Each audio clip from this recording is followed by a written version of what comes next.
Everyone welcome to my channel success tips. আমি কোহেলি আজকে আমি তোমাদের টেস্ট পেপার থেকে কস্ট থেকে যে যতগুলো 2 নম্বরের প্রশ্ন এসেছে, মানে টেস্ট পেপার মানে শুধুমাত্র এবিটিএ না, ডব্লিউবিটিএ ডব্লিউবিএইচএ কস্ট মানে প্রোডাকশন কস্ট থেকে যতগুলো প্রশ্ন এসেছে সেই প্রশ্নগুলো আলোচনা করতে চলেছি। শুধু প্রশ্ন নয়, প্রশ্নের সঙ্গে উত্তর বলে দেব, উত্তর আলোচনা করে দেব। যেই জায়গায় বুঝতে অসুবিধা হবে আমাকে বলবে। প্রথম প্রশ্নগুলো আমি চট করে বলে দিই। স্থির ব্যয় পরিবর্তনীয় ব্যয়ের মধ্যে পার্থক্য। 1 নম্বর 2 নম্বর প্রান্তিক ব্যয় কাকে বলে। 3 নম্বর দীর্ঘকালীন গড় ব্যয় রেখাকে মোড়ক রেখা বলা হয় কেন।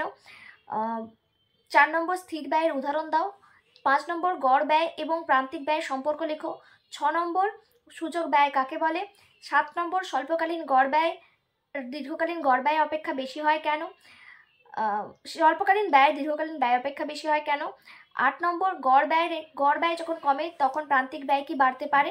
9 নম্বর গড় ব্যয় প্রান্তিক ব্যয়ের সম্পর্ক লেখো। এটা অলরেডি আরেকবার বলেছি। আচ্ছা, 10 নম্বর স্বল্পকালে মোট ব্যয় শূন্য হলে মোট ব্যয় কত হবে। স্বল্পকালে মোট উৎপাদন শূন্য হলে মোট ব্যয় কত হবে। 11 গড় স্থির ব্যয় রেখার আকৃতি কিরূপ। আর শেষ হচ্ছে মোট ব্যয় রেখা আকৃতি অনুভূমিক অক্ষের সঙ্গে সমান্তরাল হয় কেন।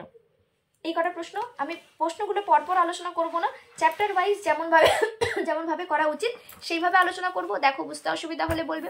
আর আমাকে অনেকেই রিকোয়েস্ট করেছিলে এই চ্যাপ্টার ওয়াইজ কীরকম প্রশ্ন আসছে, সেই প্রশ্নগুলোর উত্তরগুলো যদি সলভ করে দিই ভালো হয়। তাই তোমাদের জন্য এই নতুন একটা ভিডিও নিয়ে আসছি। কেমন লাগলো অবশ্যই জানিও, ভিডিওটা অবশ্যই দেখো। Thank you. আলোচনা করছি, কোনো জায়গাতে বুঝতে অসুবিধা হলে বলবে। উৎপাদন ব্যয় কাকে বলছি? যে উৎপাদন করার জন্য যে খরচ, সেইগুলোই হচ্ছে উৎপাদন ব্যয়। উৎপাদন করার জন্য কি কি খরচ হতে পারে। এক হচ্ছে আমার দরকার কি, উৎপাদন করার জন্য 4টে ফ্যাক্টর দরকার। সেই 4টে ফ্যাক্টর কি কি? সেই 4টে ফ্যাক্টর হচ্ছে জমি, শ্রম, মূলধন আর সংগঠন। জমি, শ্রম, মূলধন, সংগঠন। এখানে জমি কি দেবে? জমিকে কি করবে? জমিকে কি দেওয়া হবে? খাজনা। শ্রমকে কি দেওয়া হবে? মজুরি। মূলধনকে কি দেওয়া হবে? সুদ। এইবার এই যে এই তিনটে জিনিস হচ্ছে প্রি ক্যালকুলেটেড, মানে আগে থেকেই ক্যালকুলেট করা যায়।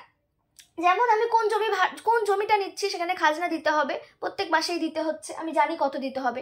মজুরি, যতজন লেবার কাজ করছে সেই লেবারের হিসাব অনুযায়ী আমি বলে দিতে পারবো।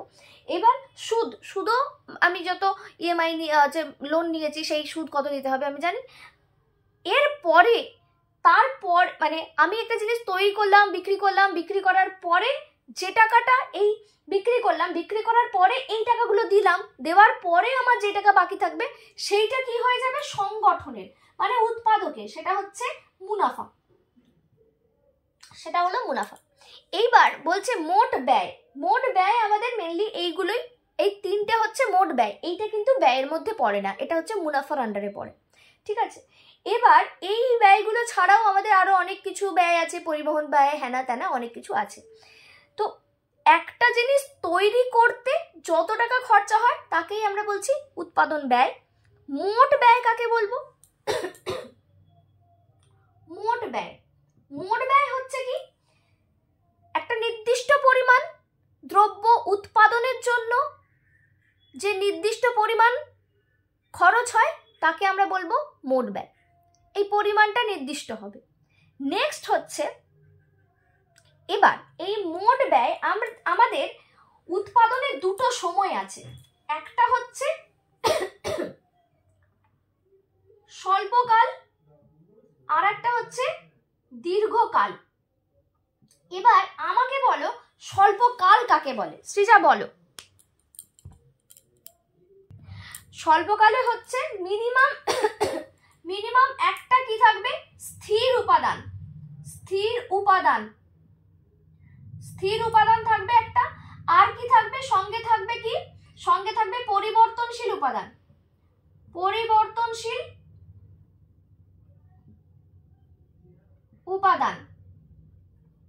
আর দীর্ঘকালে কি থাকবে? দীর্ঘকালে শুধুই থাকবে পরিবর্তনশীল উপাদান। আচ্ছা সালমা, তুমি আগে আমার ক্লাস করনি, খুব ভালো করে ব্যাপারটা বোঝো, এই স্বল্পকাল দীর্ঘকাল 5 নম্বরের জন্য ইম্পর্টেন্ট আসার চান্স মানে 80% আসার চান্স রয়েছে। তার মানে আসবেই এটা বলা যায় না, কিন্তু আসার চান্স খুব বেশি। তাই খেয়াল করো, স্বল্পকাল কাকে বলছি? উৎপাদন শুরু হচ্ছে, উৎপাদন শুরুর সময় কিছু স্থির উপাদান থাকে আর কিছু পরিবর্তনশীল উপাদান থাকে। এবার এই আর দীর্ঘকালে শুধুই পরিবর্তনশীল উপাদান থাকে। স্থির উপাদানের জন্য যে খরচ হবে তাকে আমরা কি বলবো? স্থির ব্যয়। স্থির ব্যয়। আর পরিবর্তনশীল উপাদানের জন্য যে খরচ হবে তাকে আমরা কি বলবো? পরিবর্তনশীল ব্যয়। বোঝা গেল কি বললাম? স্থির উপাদানের জন্য যে খরচ তাকে আমরা বলবো স্থির ব্যয়, আর পরিবর্তনশীল উপাদানের জন্য যে খরচ তাকে আমরা বলবো পরিবর্তনশীল ব্যয়। তোমাদের একটা প্রশ্ন টেস্ট পেপারে খুব ঘোরাঘুরি করছে, সেটা হচ্ছে কি স্থির ব্যয়ের উদাহরণ। ঠিক আছে, স্থির ব্যয়ের উদাহরণ দাও। তো স্থির ব্যয়ের উদাহরণ দাও, এটা শুধু স্থির ব্যয়ের উদাহরণ আমি জানি না আগে 2024-এ পরিবর্তনশীল ব্যয়ের উদাহরণ এসেছিল কিনা। যদি না এসে থাকে তাহলে কিন্তু দুটো প্রশ্নই ইম্পর্টেন্ট। স্থির ব্যয়ের উদাহরণ, স্থির ব্যয়ের উদাহরণ কোনগুলোকে আমরা স্থির ব্যয় বলবো আর কোনগুলোকে আমরা পরিবর্তনশীল ব্যয় বলবো?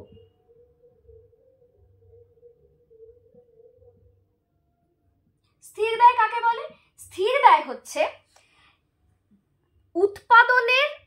উৎপাদন। আচ্ছা, স্থির ব্যয়ের আগে এক্সাম্পলটা বোঝো, তারপরে আমি বলছি কাকে বলাটা পরে বলছি। দুটো প্রশ্ন ইম্পর্টেন্ট। স্থির ব্যয় কাকে বলে উদাহরণ দাও, পরিবর্তনশীল ব্যয় কাকে বলে উদাহরণ দাও। যদি পরিবর্তনশীল ব্যয়টা 2024-এ এসে থাকে তাহলে ইম্পর্টেন্ট নয়, আমি একবার দেখে নিচ্ছি। 2024-এ পরিবর্তনশীল ব্যয়ের দুটো উদাহরণ এসেছিল, তাই এবারে স্থির ব্যয়ের উদাহরণটা হচ্ছে ইম্পর্টেন্ট। স্থির ব্যয়ের উদাহরণটা হচ্ছে ইম্পর্টেন্ট। তো স্থির ব্যয়ের উদাহরণ আমরা যদি বলি, ধরো তুমি বিজনেস শুরু করছো, মানে প্রোডাকশন শুরু করছো। তো প্রোডাকশনের তুমি প্রথমে কি করবে? একটা বাড়ি ভাড়া নেবে। তো বাড়ি ভাড়া নিলেই তুমি সেই দিনেই কি উৎপাদন শুরু করতে পারবে? না, পারবে না। বাড়ি ভাড়া নেওয়ার পরে তোমাকে কাগজপত্র রেডি করতে হবে, জিএসটি রেডি করতে হবে, আরও অনেক ব্যাপার রয়েছে, ওই বাড়ির ঠিকানায় অনেক কিছু ব্যাপার রয়েছে। তারপরে তুমি প্রোডাকশন শুরু করবে। যখন একদম প্রথমে শুরু করছো, মাঝখানে তোমার হয়তো নতুন আবার একটা রুম দরকার হয়েছে, সেই একটা রুম ভাড়া নিলে তখন সেটাতে সঙ্গে সঙ্গে করতে পারবে, আলাদা কথা। কিন্তু তুমি যখন প্রথম শুরু করছো তখন কিন্তু এই ধরনের ডিফিকাল্টিসগুলো রয়েছে। ঠিক আছে, তো তুমি তো উৎপাদন শুরু করোনি, উৎপাদন শুরু যখন করোনি তুমি কিছু বিক্রিও করতে পারোনি, তাহলে তোমার কোনো ইনকামও হয়নি। কিন্তু তুমি যে বাড়িটা ভাড়া নিয়েছো সেই বাড়ি ভাড়াটা তোমাকে কি করতে হবে? দিয়ে যেতে হবে।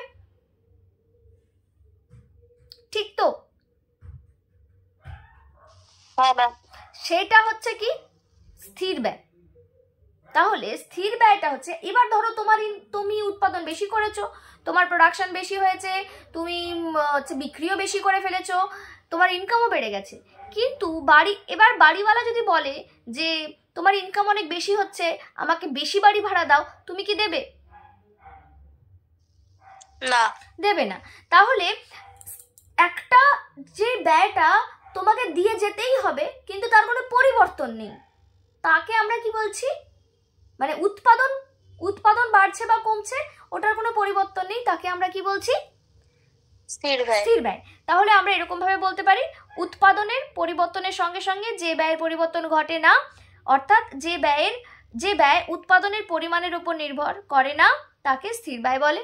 উদাহরণ হিসেবে আমরা কি বলতে পারি? উদাহরণ হিসেবে বলতে পারি কারখানা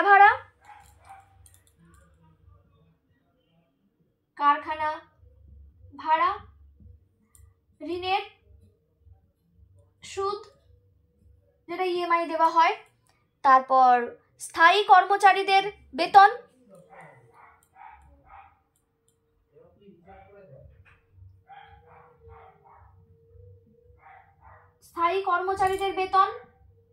আর কি হতে পারে? আরো অনেক কিছুই হতে পারে।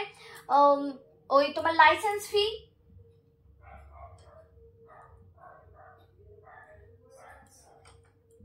আরো অনেক কিছুই হতে পারে। এতগুলো তোমরা মুখস্থ করে যাও, পড়ে যাও ভালো করে, তাহলে দুটো আসলে দুটো লিখতে পারবে।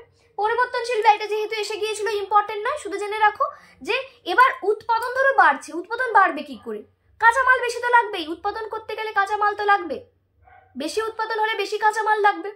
আবার ধরো এই যে আমি যদি বেশি পড়াই তাহলে আমাকে কি করতে হবে? লাইট ফ্যান বেশি করে চালাতে হবে, বেশিক্ষণ চালাতে হবে যে রুমে পড়াচ্ছি, ইলেকট্রিক বিল বেশি দিতে হবে। তো উৎপাদন যখন বাড়বে তখন যে ব্যয়গুলোর পরিবর্তন হয়, মানে উৎপাদনের পরিবর্তনের সঙ্গে যে ব্যয়ের পরিবর্তন হয় তাকে আমরা কি বলবো? পরিবর্তনশীল ব্যয়। এক্সাম্পল হতে পারে অস্থায়ী কর্মচারীদের বেতন, কাঁচামালের খরচা, ইলেকট্রিক বিল, বিদ্যুৎ বিল, এইগুলো বিদ্যুৎ খরচ বললে হবে, এইগুলো হচ্ছে পরিবর্তনশীল ব্যয়। আমি আর লিখলাম না, পরিবর্তনশীল ব্যয় যেহেতু খুব একটা ইম্পর্টেন্ট নয় তাই জন্য লিখলাম না। এইবার দেখো আমরা যে প্রশ্নগুলোকে নিয়ে আলোচনা করছি, যে তোমাদের টেস্ট পেপারে যে প্রশ্নগুলো এসেছে বারবার, সেই প্রশ্নগুলোকে আমি আলোচনা করছিলাম। আমি পাঠালাম না, এটা নিচ্ছে না কেন? যে পরিবর্তনশীল ব্যয় হলো এটা আমাদের, তোমাদেরকে প্রশ্নগুলো পাঠালাম। আচ্ছা, আমি বলছিলাম যে তোমাদের এই প্রশ্নগুলো মেনলি টেস্ট পেপারে যে প্রশ্নগুলো এসেছে সেই প্রশ্নগুলোই আমি তোমাদেরকে বলছি। এবার স্থির ব্যয় আর পরিবর্তনশীল ব্যয়ের মধ্যে পার্থক্য জানতে চেয়েছে। স্থির ব্যয় পরিবর্তনশীল ব্যয়ের মধ্যে পার্থক্য কি হবে তাহলে? স্থির ব্যয় পরিবর্তন মানে কি বস্তুটা না সংজ্ঞাটা? না না, পুরো পার্থক্য। 2 নম্বরে তোমাকে যদি পার্থক্য বলে তুমি কি কি বলবে? স্থির ব্যয় পরিবর্তনশীল ব্যয়ের পার্থক্য। স্থির ব্যয় উৎপাদনের পরিমাণের উপর নির্ভর করে না। এই হয়েছে, আটকে গেছে। আচ্ছা দেখো, স্থির ব্যয়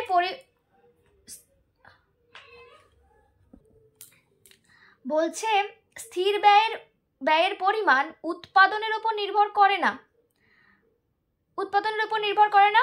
আচ্ছা, অপরপক্ষে পরিবর্তনীয় ব্যয়ের পরিমাণ উৎপাদনের উপর নির্ভর করে। এটা তো আমরা বুঝলাম যে এটা আমাদের উৎপাদনের উপর নির্ভর করে না আর এটা উৎপাদনের উপর নির্ভর করে।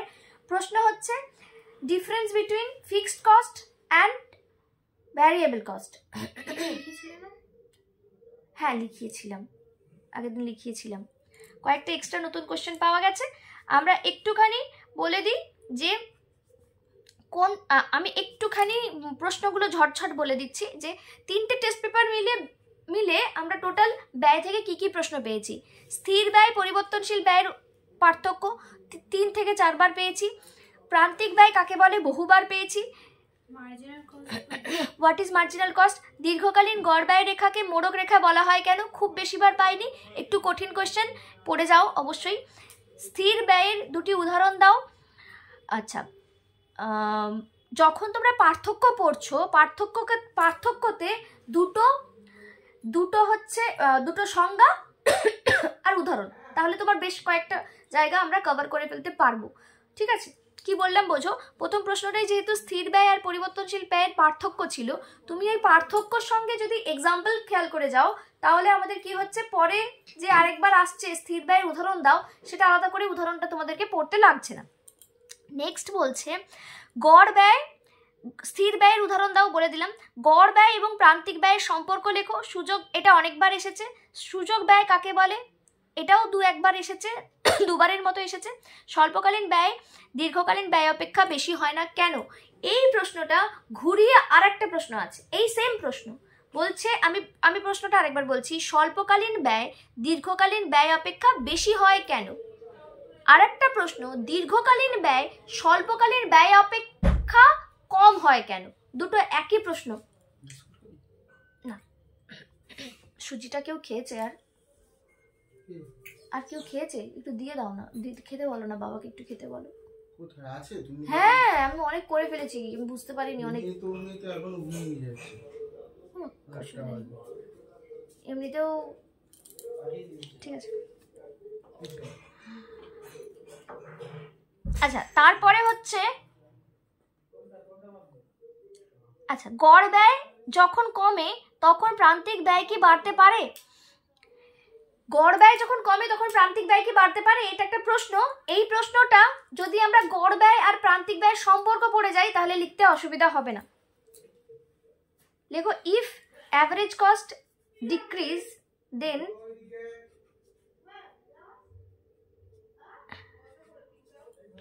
না, উল্টো করে প্রশ্নটা লেখো।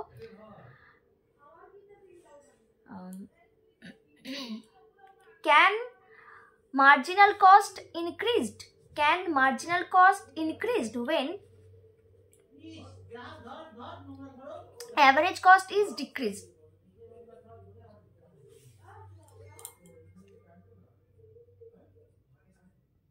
এই প্রশ্নটা কঠিন প্রশ্ন, একবারই এসেছে, দেখে যেও, একটু কনসেপচুয়াল প্রশ্ন। তারপরে বলেছে, আমি সবকটা প্রশ্নেরই উত্তর আজকে দেওয়ার চেষ্টা করছি। তারপরে বলেছে গড় ব্যয় যখন কমে, বলে দিলাম। গড় ব্যয় প্রান্তিক ব্যয়ের সম্পর্ক আগে বলেছিলাম প্রশ্নটা।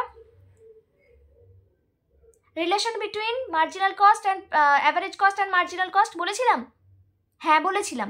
আমি এই প্রশ্নটা দুবার লিখেছি, 9 নম্বরে আর 5 নম্বরে একই প্রশ্ন দুবার লিখেছি, তাই 9 নম্বরের প্রশ্নটাকে ইগনোর করে যাও।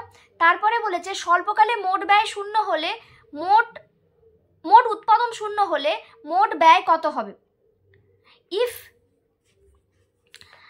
If in the short run total production is 0, then total cost will be dash. If in the short run, পরে বলবো আবার। গড় স্থির ব্যয় রেখার আকৃতি কিরূপ? এটাও একটু কঠিন, এটা কঠিন প্রশ্ন না, এই প্রশ্নটা আমি বারবার বলি, আমার খুব পছন্দের প্রশ্ন। গড় স্থির ব্যয় রেখার আকৃতি কিরূপ? আবার একই প্রশ্ন দুবার লিখে ফেলেছি, সরি। এএফসি রেখার আকৃতি কিরূপ? দুটো একই প্রশ্ন।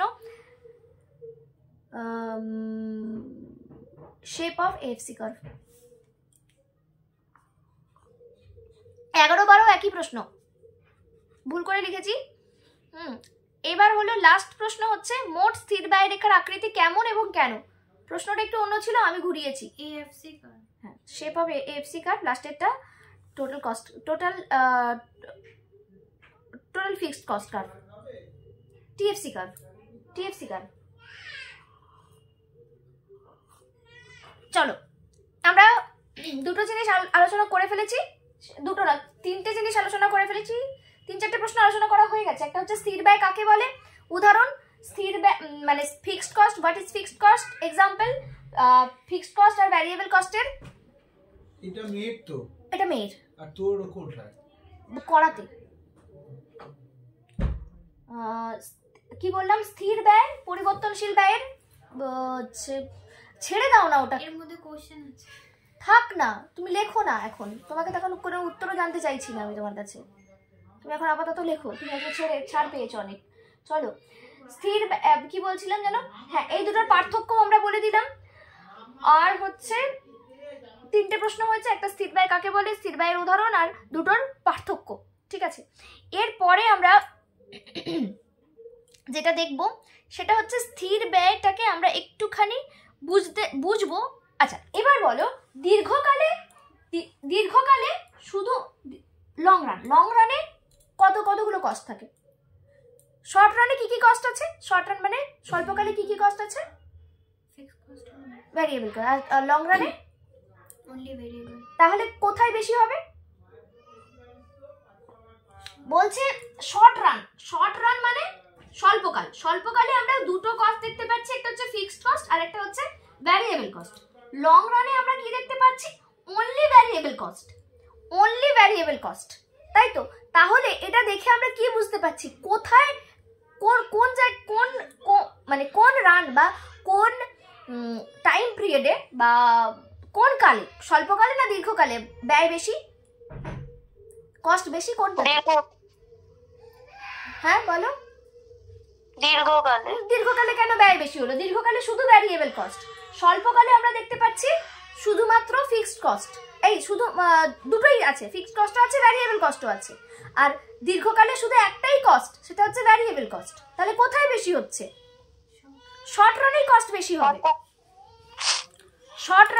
হবে, তাড়াতাড়ি হয়ে যায়। এবার আমরা বেশি কি, তোমাদের বইতে অনেকটা বড় করে দেওয়া আছে, আমরা অত বড়তে যাব না। ধরো উৎপাদনের পরিমাণ, কোয়ান্টিটি অফ প্রোডাকশন, উৎপাদনের পরিমাণ, কোয়ান্টিটি অফ প্রোডাকশন।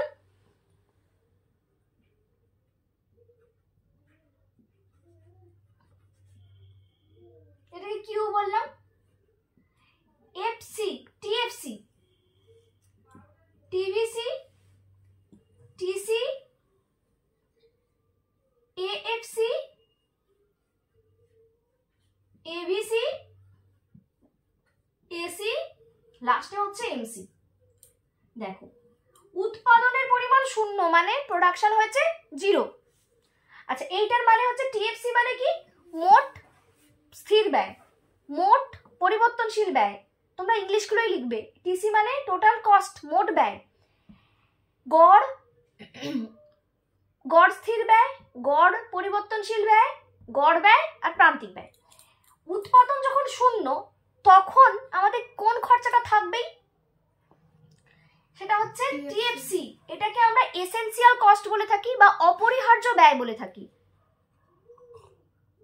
স্বল্পকালে এটা দিয়ে যেতেই হবে। এখানে উৎপাদনের পরিমাণ যাই হয়ে যাক না কেন, উৎপাদনের পরিমাণ যাই হয়ে যাক না কেন,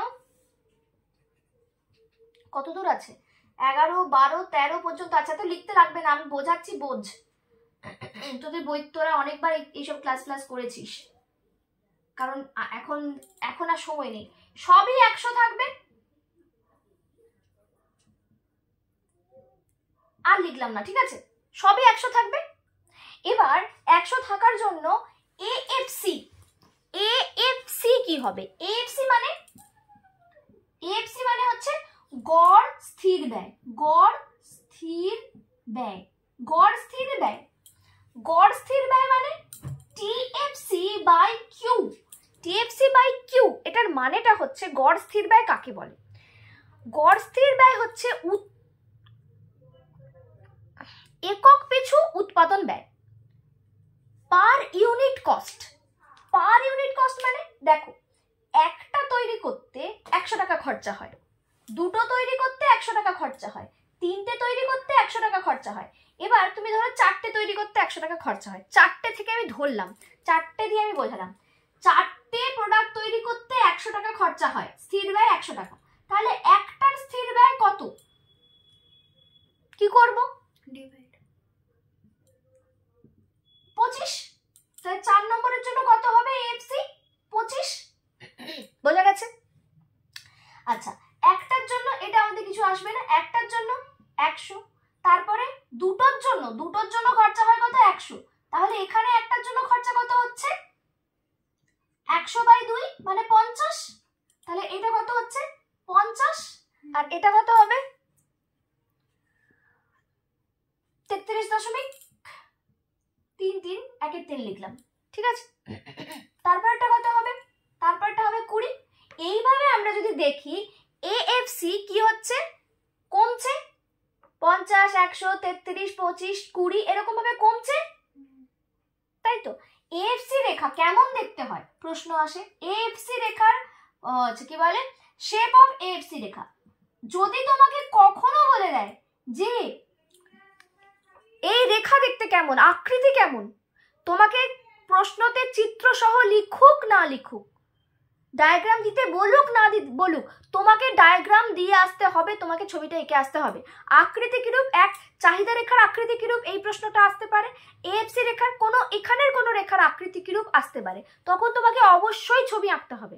ছবিটা আমরা দেখে কি বুঝছি? কমছে কমছে কমছে কমছে, তাই না? তো এইটা কিরকম দেখতে হয় মনে বল, কিরকম দেখতে হয়? ডাউনওয়ার্ড। সালমা, সৃজা পারবে এএফসি রেখা দেখতে কেমন?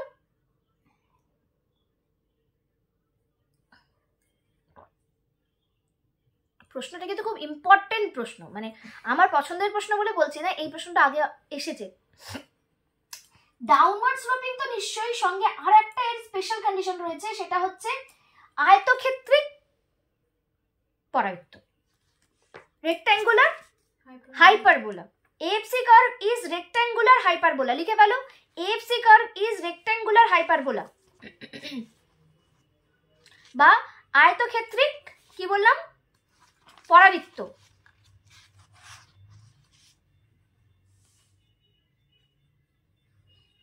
আমি প্রশ্নটা দিয়েছিলাম আমাদের স্কুলে যে আয়তক্ষেত্রিক পরাবৃত্ত হয় কেন, মানে এএফসি রেখা দেখতে কেমন এবং কেন। কেমনটা এই প্রশ্নটা কেউ অ্যাটেন্ড করেনি, কেন জানি না অ্যাটেন্ড করেনি, পড়াশোনা করেনি আর অ্যাটেন্ড করবে কি করে। আচ্ছা, কারণটা একটু বলি, কারণটা একটু কঠিন অবশ্যই। কোন বিন্দুতে, আচ্ছা এখানে আমরা যেটা মিস করে গেলাম, আরেকটা প্রশ্ন তোমাদের আছে। লাস্ট প্রশ্ন কি ছিল? টিএফসি। লাস্ট প্রশ্ন আমি দিয়েছিলাম মোট স্থির ব্যয় রেখার আকৃতি কেমন এবং কেন। আমরা এখানে টিএফসি রেখা কেমন দেখতে পাচ্ছি বলো তো সোহা, ব্যাপারটা বোঝো।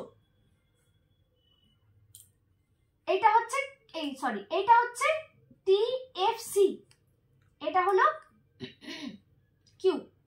টিএফসি দেখতে পাচ্ছি শূন্যতেও 100, একেও 100, দুইয়েও 100, সবেই 100। ধরো এখানে হলো 100, তাহলে শূন্যতেও 100, একের বেলাও 100, দুইয়ের বেলাও 100, সব 100 100 100 100 এরকম ভাবে লাইনটা হয়ে যাবে। তো টিএফসি রেখা দেখতে কেমন হলো? কার প্যারালাল? হরাইজন্টাল অ্যাক্সিসের প্যারালাল, মানে আমরা বলবো অনুভূমিক অক্ষের সঙ্গে সমান্তরাল বা অনুভূমিক রেখা। টিএফসি রেখা অনুভূমিক অক্ষের সমান্তরাল সরল রেখা বা অনুভূমিক রেখা। TFC curve is horizontal straight line or parallel to horizontal line. কারণটা কি আমি বলে, ওখানে প্রশ্নটা ছিল যে ওখানে বলে দিয়েছে টিএফসি রেখা অনুভূমিক অক্ষের সমান্তরাল হয় কেন, প্রশ্নটা ছিল। তো আমি প্রশ্নটাকে একটু বড় করে দিয়েছি যে টিএফসি রেখা দেখতে কেমন এবং কেন। তো কেমনটা আমরা পেলাম কি? অনুভূমিক অক্ষের সমান্তরাল। কেন অনুভূমিক অক্ষের সমান্তরাল হয়? অনুভূমিক অক্ষের সমান্তরাল হওয়ার কারণ হচ্ছে উৎপাদন বৃদ্ধি বা উৎপাদনের পরিমাণের সাথে টিএফসির বা মোট স্থির ব্যয়ের কোনো পরিবর্তন হয় না, তাই মোট স্থির ব্যয় রেখা কি হয়? অনুভূমিক অক্ষের সমান্তরাল হয়। লিখে রাখো।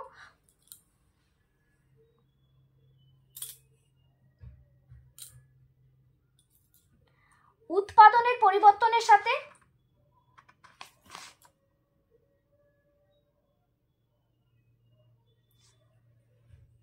স্থির ব্যয়ের কোনো পরিবর্তন হয় না, তাই মোট স্থির ব্যয় রেখা অনুভূমিক অক্ষের সমান্তরাল হয়।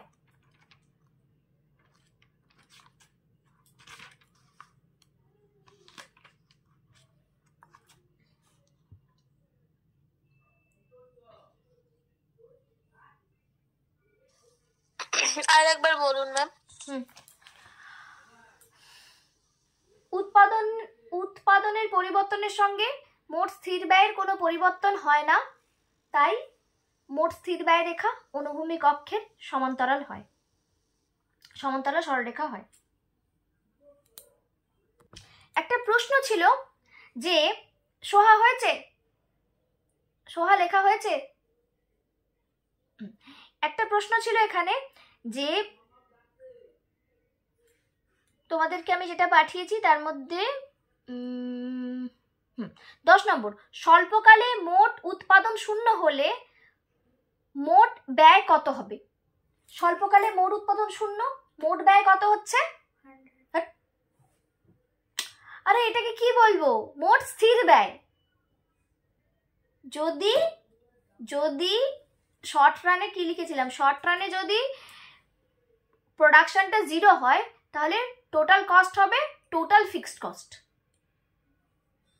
এখানে 100 তো আমি এক্সাম্পলে ধরেছি, তোমাকে তো এক্সাম্পল কিছু দিয়ে দেবে না। যদি এক্সাম্পল দিয়ে দেয় তখন আলাদা কথা।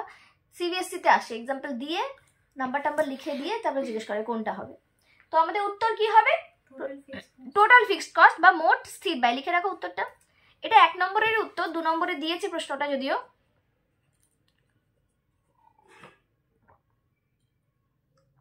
যেহেতু 2 নম্বরে দিয়েছে তাই এরকম ভাবে লিখবে, স্বল্পকালে মোট উৎপাদন শূন্য হলে মোট স্থির ব্যয় হবে, এই মোট ব্যয় হবে মোট স্থির ব্যয়। কারণ উৎপাদন না হলে পরিবর্তনশীল ব্যয় থাকবে না, because if there is no variable cost due to no production. হলো? আর একবার বলুন, বুঝতে পারলাম না। বললাম যে স্বল্পকালে মোট উৎপাদন শূন্য হলে মোট ব্যয় হবে মোট স্থির ব্যয়, মোট ব্যয় হবে মোট স্থির ব্যয়। কারণ উৎপাদন শূন্য হলে পরিবর্তনীয় ব্যয় থাকবে না, পরিবর্তনীয় ব্যয়ও শূন্য হবে, পরিবর্তনীয় ব্যয়ও শূন্য হবে।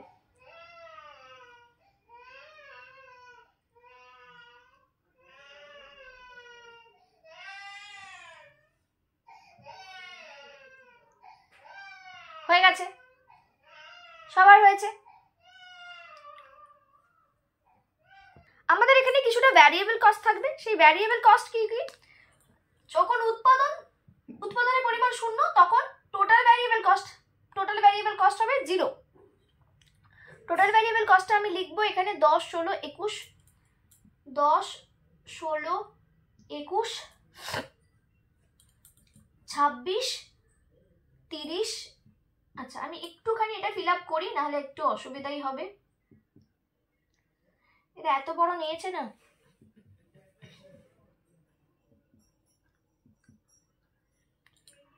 তিরিশ, 36, 46, 36, 46, 57, 72, 90, 109, 131। কিছু একটা গন্ডগোল করলাম, কিছু একটা নাম্বার লিখিনি, যাই হোক। 0, 110, 116। কি হচ্ছে ব্যাপারটা বোঝো? টিসি ইজ ইকাল টু কি হবে? দূর,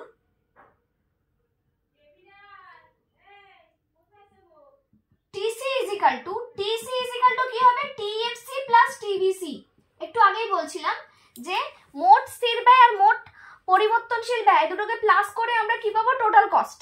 ঠিক আছে, টোটাল কস্ট আমরা যখন পেয়ে যাচ্ছি তাহলে এই দুটোকে প্লাস করতে করতে যাব। 121, 126, 130, 136, 146,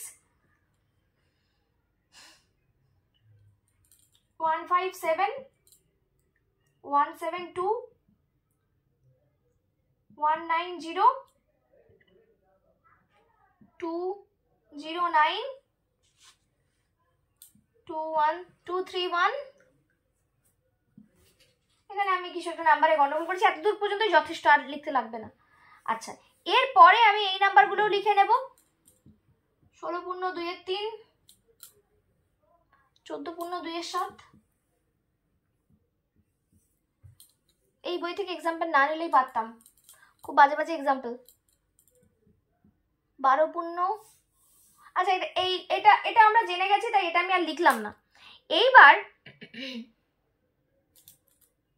এখানে যেটা হয়, এবিসিটা লিখবো, এবিসিটা কয়েকটাই লিখবো, সবটা আমি লিখবো না।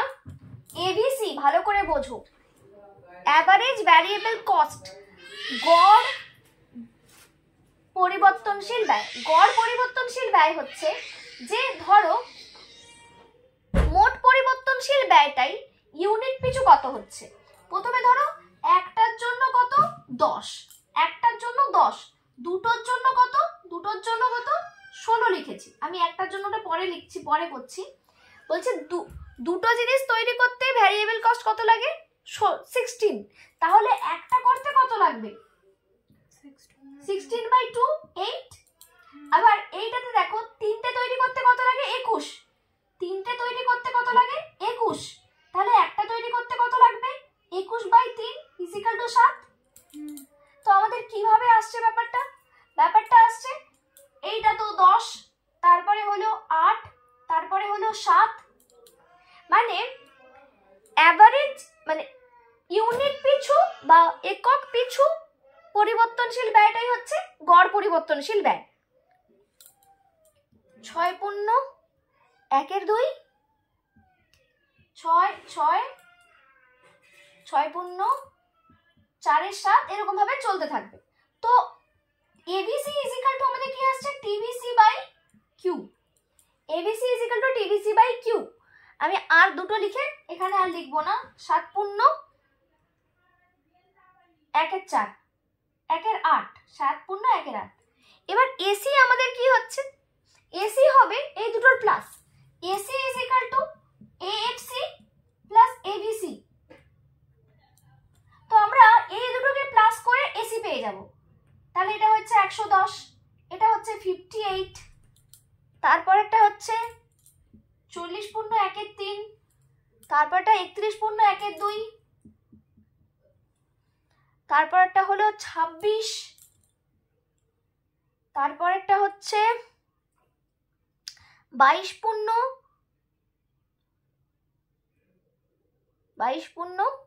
2 3, 22 পূর্ণ 2 3।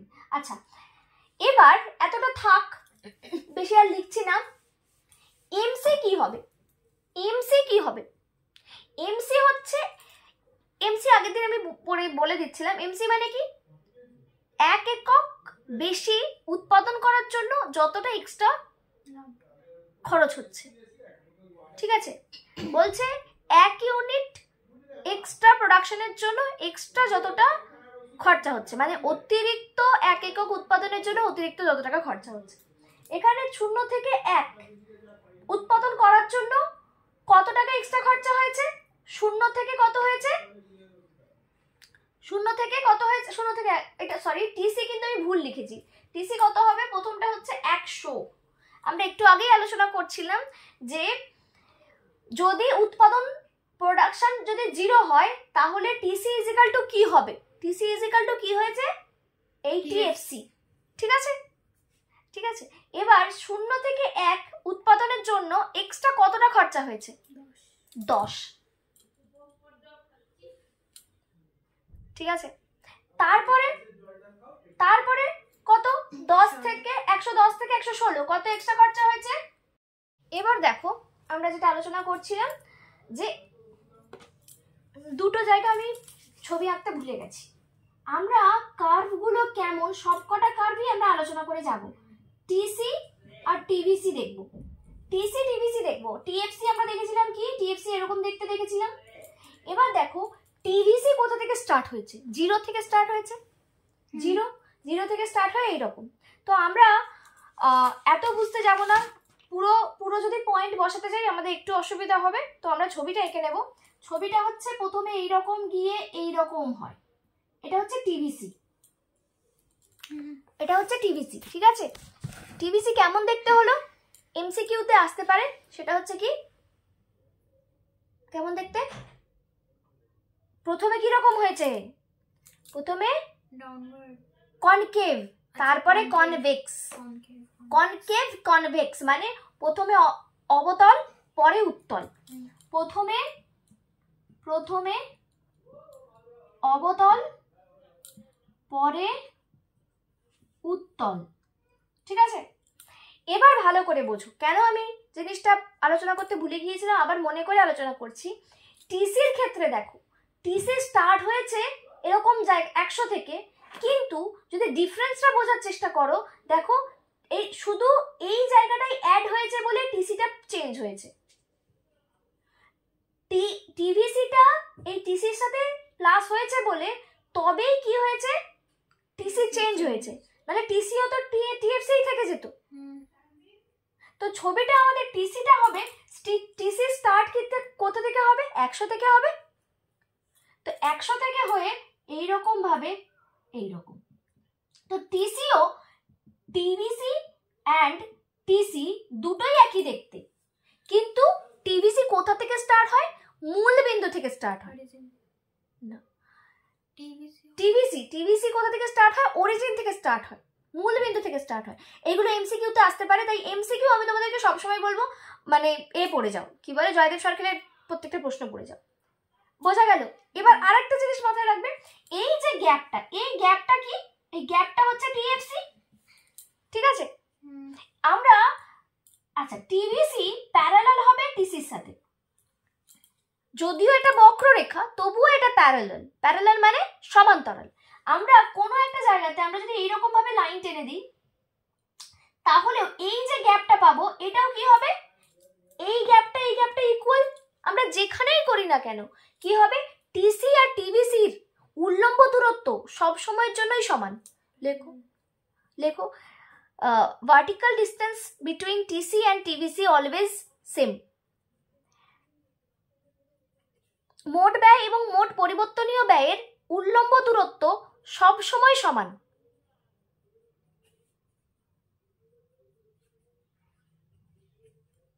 হয়েছে হয়েছে? আচ্ছা, সবার হয়েছে? তোমাদের হয়েছে? বাংলা লেখা সালমা, সালমা হয়েছে? সালমা হয়নি? আরেকবার বলবো, মোট ব্যয় এবং মোট পরিবর্তনীয় ব্যয়ের উল্লম্ব দূরত্ব সবসময় সমান। এইবার দেখো, এবার আমরা তোমাদের প্রশ্ন কিন্তু অন্যান্য কার্ভগুলো কেমন দেখতে সেগুলো একবার দেখে যাওয়া উচিত। এবার আমরা এসি আর এবিসি কে করব। এএফসিটা করেছি, এখানে আমাদের এবিসি হয় এই রকম দেখতে, এবিসি, আর এসি হয় এই রকম দেখতে। দুটোই ইউ আকৃতির, এসি এবিসি দুটোই কি ইউ শেপড, ইউ আকৃতির, দুটোই ইউ আকৃতির। কারণ কি? কারণ হচ্ছে প্রথমে কমে পরে বাড়ে, প্রথমে কমে পরে বাড়ে। কিন্তু এই দুটোর মধ্যে আমি একটা জিনিস খেয়াল করে দেখো, আমার ছবির মধ্যে একটা খেয়াল রাখো যে এই জায়গার গ্যাপ অনেক বেশি, কিন্তু এই জায়গার গ্যাপটা কি হয়ে গেছে, কমে গেছে। কেন? কারণ দেখো আমরা এসি পাচ্ছি কিভাবে, এসি পাচ্ছি এএফসি আর এবিসি যোগ করে। এএফসিটা যেহেতু কমতে থাকছে তাই জন্য এসি এই গ্যাপটা কমতে থাকে। আমরা দেখেছিলাম টিসি আর টিভিসি, টিসি আর টিভিসি এই দুজনের মাঝখানে গ্যাপ কে ছিল? ছবিতে দেখো, টিসি আর টিভিসির গ্যাপে কে ছিল মাঝখানটায়? টিএফসি, তাই না? মানে টিভিসি আর টিএফসি প্লাস করে টিসি হয়েছিল, তো মাঝখানে গ্যাপে ছিল টিএফসি। এখানের গ্যাপে কে থাকবে? এএফসি। টিএফসিটা সবসময় 100 বলে ওটা ইকুয়াল ডিস্টেন্সে ছিল আমাদের। এই দেখো, এটা ইকুয়াল ডিস্টেন্স হওয়ার কারণ কি ছিল? টিএফসিটা সবসময় একই, কিন্তু এখানের গ্যাপটাতে কে থাকছে? এএফসি। এএফসিটা কি হচ্ছে, কমে যাচ্ছে, তাই এদের গ্যাপটাও কি হয়ে যাবে, কমে যাবে। তাহলে আমরা কি লিখব? এভিসি মানে মোট গড় পরিবর্তনীয় ব্যয় এবং গড় ব্যয়ের উল্লম্ব দূরত্ব ক্রমশ কমতে থাকে।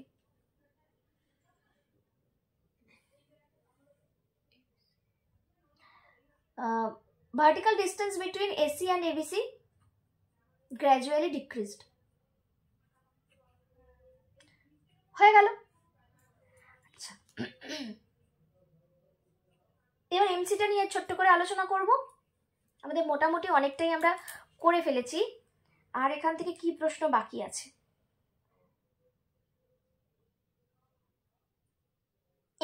এমসিটা করে ফেলতে পারলেই আমরা বাকি প্রশ্নগুলো সবকটাই প্রায় হয়ে যাবে। হয়ে গেছে? হয়েছে। এমসিটা কি হচ্ছে? এমসিটা আমাদের দেখো কমছে কমছে কমছে, তারপরে কি হয়ে গেছে, বাড়ছে, 4 পর্যন্ত কমে তারপরে বেড়ে গেছে। এটাও কি হবে, এটাও ইউ শেপড। কিন্তু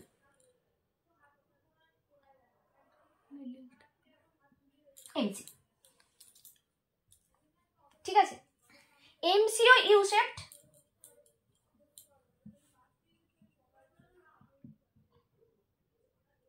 মানে ইউ আকৃতির, ইউ শেপড মানে ইউ আকৃতির। কিন্তু লেখো এমসি রেখা এসি এবং এবিসির সর্বনিম্ন বিন্দুকে ছেদ করে যায়। এমসি রেখা এসি এবং এবিসি রেখার সর্বনিম্ন বিন্দুকে ছেদ করে যায়। এইটা হচ্ছে সর্বনিম্ন বিন্দু, এসিরও সর্বনিম্ন বিন্দু, এবিসিরও সর্বনিম্ন বিন্দু, দুটো সর্বনিম্ন বিন্দুকে ছেদ করে যায়। লেখো, এমসি রেখা, এবিসি রেখা এবং এসি রেখার সর্বনিম্ন বিন্দুকে ছেদ করে যায়।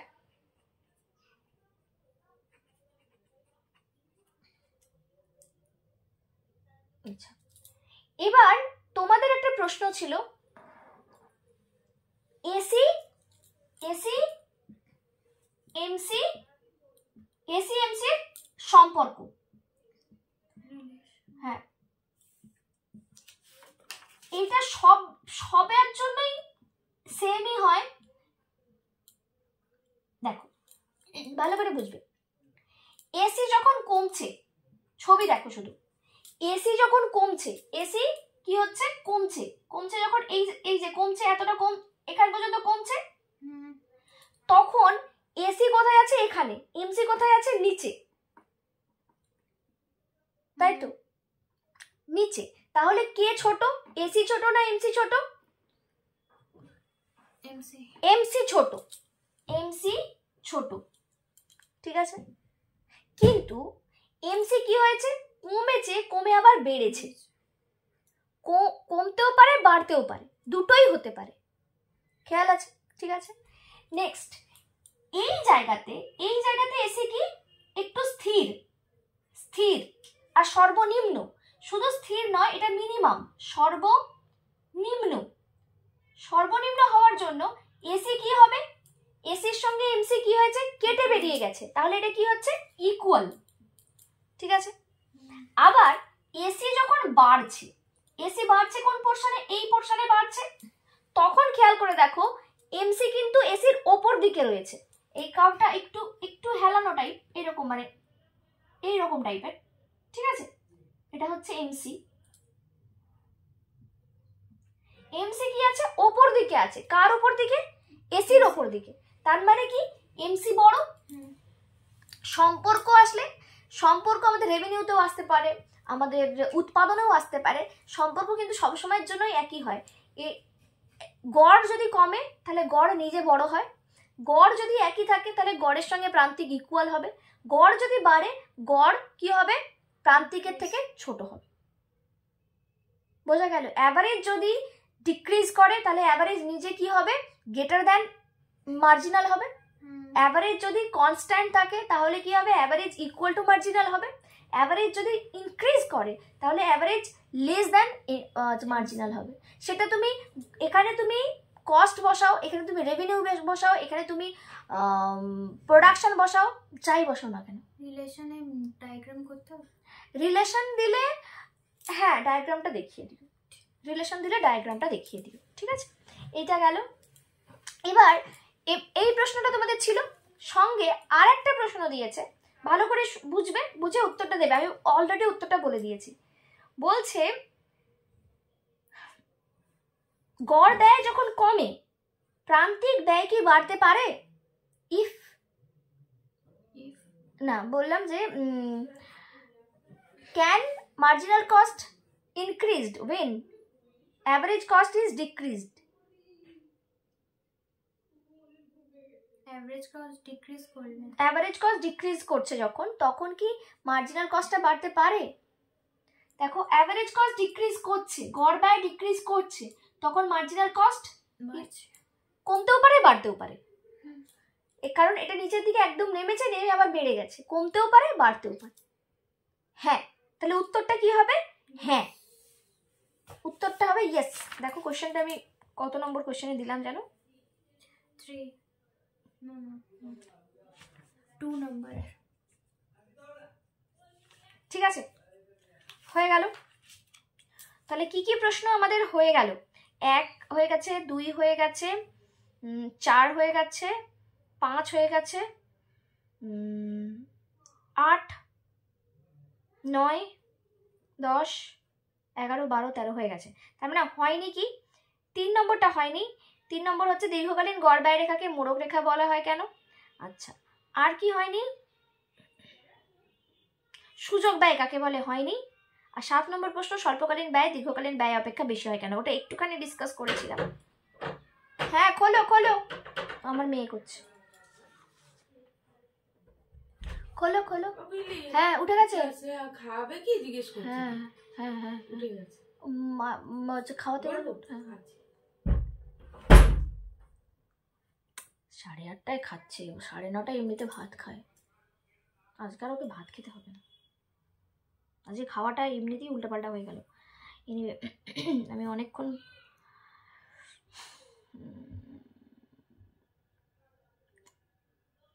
আমরা আলোচনা করছিলাম যে এবার আমরা আলোচনা করব যে দীর্ঘকালীন সুযোগ ব্যয় কাকে বলে। সুযোগ ব্যয়টা সহজ, অপরচুনিটি কস্ট। ওই যে ছিল যে অপরচুনিটি কস্ট হচ্ছে তুমি প্রোডাকশন করছো। আমি আরেকবার তোমাদেরকে ছোট করে বোঝাই যে তোমার একটা জমি আছে, এই জমিতে কেউ বলেছে ধান, তোমার কাছে একজন এসেছে ধান চাষ করতে, একজন এসেছে পাট চাষ করতে। ধান চাষ যে করবে সে বলছে 600 টাকা দেব, পাট চাষ যে করবে সে বলছে 500 টাকা দেব। তুমি কাকে দেবে? ধান। তুমি কাকে দেবে চাষ করতে? ধানকে দেবে, তাই তো? কারণ ধান তোমাকে বেশি দিচ্ছে। যাই হোক না কেন, তোমার কাছে যদি দুটো জমি থাকতো তুমি দুটো জমি দিতে, দুজনকে দিতে তো। তাহলে যদি ধানকে দাও তাহলে এই 500 টাকাটা তোমার লস, আর যদি পাটকে দাও তাহলে 600 টাকাটা লস। এটাই হচ্ছে সুযোগ, সুযোগটা আমি হারিয়ে ফেলছি। তাই একটা সুযোগ যেখানে হারিয়ে ফেলছি সেটাকে আমরা ব্যয় বলে ধরছি, ঠিক আছে? তো সেটা হচ্ছে ধানের সুযোগ ব্যয় হচ্ছে 500 টাকা আর পাটের সুযোগ ব্যয় হচ্ছে 600 টাকা। তো এটাকে আমরা ডেফিনেশন হিসেবে কি করে বলবো? বলছে কোনো উপকরণের বিকল্প ব্যবহার থেকে যা উপার্জন হতে পারত তাই সুযোগ ব্যয়। বিকল্প ব্যবহার, বিকল্প মানে যে অন্য রকম, ধানের বদলে পাট, পাটের বদলে ধান, যাই হোক না কেন তার বদলে যেটা আমার এক্সট্রা উপার্জন হতে পারত, এক্সট্রা আয় হতে পারত, যেটা সেটা হচ্ছে না, যেটা সেটাই হচ্ছে সুযোগ ব্যয়। সুযোগ ব্যয় খুব সহজ জিনিস, আসে কোশ্চেনটা আসে। এরপরে হচ্ছে আমরা যেটা বলছিলাম যে আমি একটু আগে যেই কারণে এই বইটা নিয়েছিলাম তাকে বলতে ভুলে গেছি। বলছে আমি বললাম যে স্বল্পকালে কি হচ্ছে, স্বল্পকালের যে কস্ট সেটা শর্ট রানের কস্ট কি হচ্ছে লং রানের কস্টের থেকে বেশি না কম? শর্ট রানের কস্টটা লং রানের কস্টের থেকে একটু আগে আলোচনা করেছি বেশি। Short run cost is long run cost, মানে দীর্ঘ স্বল্পকালীন ব্যয়, কস্ট মানে সি মানে ব্যয়, আর এটা হচ্ছে এটা স্বল্পকালীন ব্যয় বড় দীর্ঘকালীন ব্যয়ের থেকে। কেন? তোমাদের বইতে খুব সুন্দর উত্তরটা আছে, মানে তোমরা 15.9-তে যদি দেখো যে বলছে কয়েকটি স্বল্পকাল নিয়েই দীর্ঘকাল গঠিত হয়। প্রতিটি স্বল্পকালে আমরা স্বল্পকালীন ব্যয়রেখা পাই, এই স্বল্পকালীন ব্যয়রেখাগুলি থেকে দীর্ঘকালীন ব্যয়রেখা পাওয়া যায়। দীর্ঘকালীন ব্যয়রেখার সঙ্গে স্বল্পকালীন ব্যয়রেখার সম্পর্ক এই যে দীর্ঘকালীন ব্যয় স্বল্পকালীন ব্যয় অপেক্ষা কম অথবা সমান হবে। কেন? কারণটা বলেছে দীর্ঘকালীন ব্যয় কখনোই স্বল্পকালীন ব্যয় অপেক্ষা বেশি হতে পারে না। কারণটা আমাদেরকে জানতে হবে। বলছে দীর্ঘকালে সব উপাদানই পরিবর্তনশীল। দীর্ঘকালে আমাদের কি হচ্ছে? সবই কি পরিবর্তনশীল। তাহলে শুধুমাত্র পরিবর্তনীয় ব্যয় রয়েছে? শুধু তাই না, এবার তোমাদের মনে হতে পারে দীর্ঘকালে যেমন পরিবর্তনীয় ব্যয় রয়েছে, যে স্বল্পকালে ধরো তুমি একটা জমি নিয়ে কাজ করছিলে, দীর্ঘকালে তো আর একটা থাকবে না, পরিবর্তন হয়ে দুটো হয়ে গেছে, তাই তো? তাহলে এটা খরচা কি করে কম হচ্ছে তোমাদের মনে হতে পারে। সত্যি কথাই, আসলে ব্যাপারটা হচ্ছে যে দীর্ঘকালে আমরা অনেক রকমের কি বলবো মেথড ইউজ করতে পারি। বলছে যে উপযুক্ত ব্যবস্থা গ্রহণ করতে পারি যার জন্য দীর্ঘকালীন ব্যয়টা কম হয়। মানে ধরো যে আমি কাঁচামালের ক্ষেত্রে আমার 5টা জিনিস দরকার, আমি হয়তো 5টা জিনিস বিক্রি করি আমার দোকানে, আমি তৈরি করি, তো আমি কাঁচামাল নিয়ে আসছি 5টার মতো কি 10টার মতো, কিন্তু যখন দীর্ঘকাল হচ্ছে তখন হয়তো আমি 50টা তৈরি করছি, তখন আমি কি করব? 100টার মতো কাঁচামাল কিনে নিয়ে আসবো 100টার জন্য। তো আমি যখন বেশি কিনে নিয়ে আসবো তখন ওখানে অ্যাভারেজে কস্টটা কি হয়ে যাবে? কম হয়ে যাবে। তখন বলবে যে ও আপনি এতটা নেবেন, ঠিক আছে আপনাকে কম করে দিচ্ছি। অথবা ধরো একটা গাড়ি ভাড়া তুমি নিয়ে যাচ্ছ, তুমি কাঁচামাল নিয়ে আসছো, তার জন্য যে গাড়িটা ভাড়া করতে হচ্ছে 5টা নিয়ে আসার জন্য, তোমাকে 50টা নিয়ে আসার জন্য সেই একই ভাড়া করতে হচ্ছে। বুঝছো? তখন তোমাকে তখন তোমার ব্যয়টা কি হয়ে যাচ্ছে, আসলে কমে যাচ্ছে। দেখতে গেলে হয়তো বেশি, কিন্তু অ্যাভারেজে ব্যাপারটা হয়ে যায় কম। তো বলছে যে অনেক রকম আমাদের ব্যবস্থা গ্রহণের মাধ্যমে আমরা কি করতে পারি, দীর্ঘকালীন ব্যয়টা কমিয়ে ফেলতে পারি। কিভাবে দীর্ঘকালীন ব্যয়,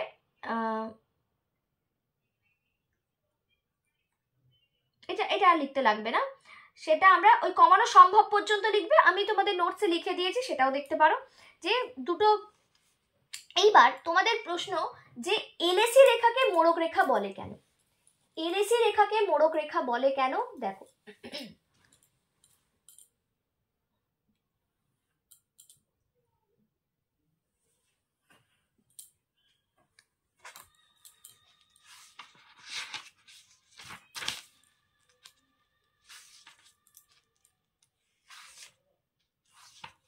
গেল কোথায়,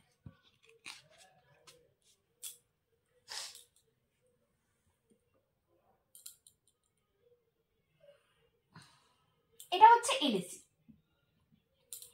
এখানে একটা হবে এসএসি, এসএসি 1,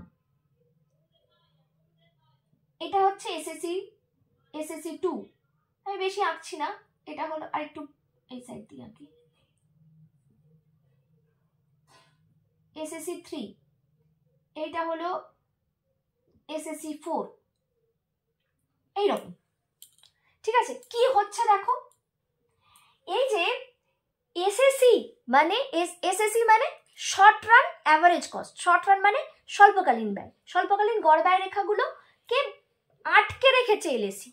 এই আটকে রাখার কারণে এটাকে বলছে মোড়ক রেখা।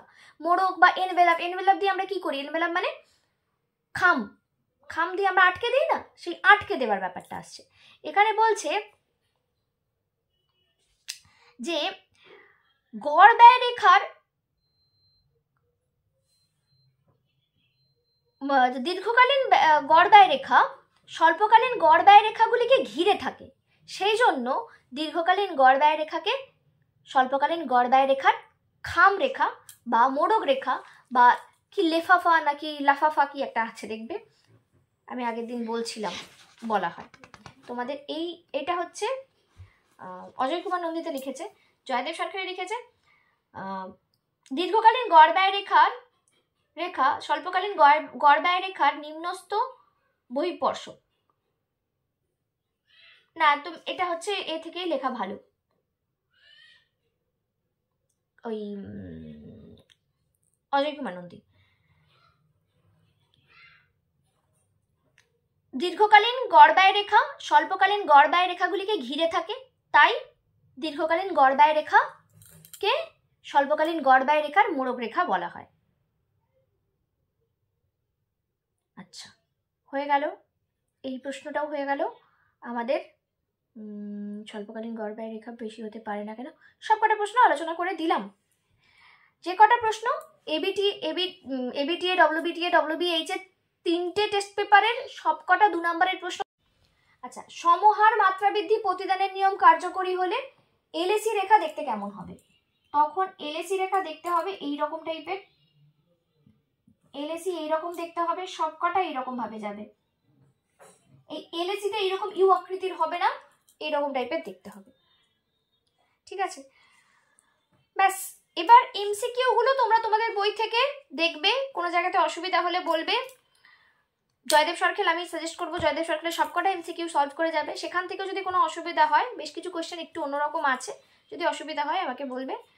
আর এই ভিডিও তোমাদের কেমন লাগলো অবশ্যই জানিও। আমার এখন তো আর তোমরা অনলাইন অফলাইন ক্লাস কেউ করবে না, এই পাশে থাকার জন্য তোমাদেরকে অনেক থ্যাংক ইউ।